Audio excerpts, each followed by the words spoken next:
आमच्या लाडके पालकमंत्री नितेशजी साहेब 15 लाखाची आम्हाला गादोवाडीला त्यांनी निधी दिली, त्यांच्या आधी प्रथमतः आम्ही आभार मानतो.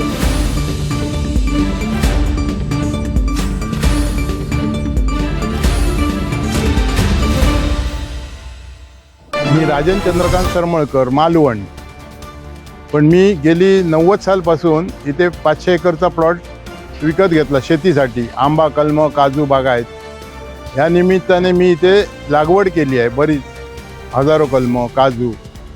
त्यामुळे इकडची वस्ती जी आहे ती आजूबाजूलाची वस्ती जी आहे ती त्यांना घरं नव्हती. त्या लोकांना मी जवळजवळ 15 ते 16 जणांना घर बांधण्यासाठी मोफत जागा दिली आणि रस्ता जवळजवळ 500 मीटरचा 20 फुटाचा रस्ता मोफत दिला आहे. ह्यांना मी माझ्या मिसेसच्या स्मरणार्थ माजी नगराध्यक्षा सुरेखा राजन सरमळकर हिच्या स्मरणार्थ ही मी रस्ता आणि ही प्रत्येकाला घरं मोफत दिलेली आहे.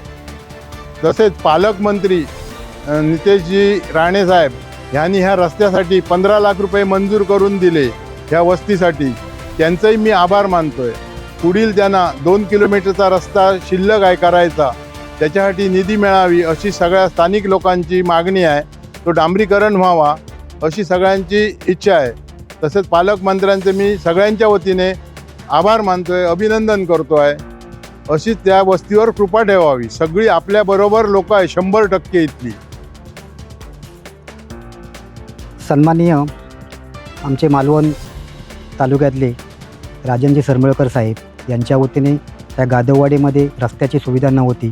त्यांच्या स्वतःच्या मालकी हक्काची जागा, आज ह्या कमीत कमी 10 ते 15 घरं आहेत इथे पहिल्याडी, त्यांना ती मोफत त्यांनी स्वतःची मालकी हक्काची जागा त्यांनी प्राधान्य देऊन आम्हाला ते रस्त्यासाठी जागा दिली. त्यांच्या आधी मनापासून वाडीतर्फे राजन सरमळकर यांचेही आभार मानतो.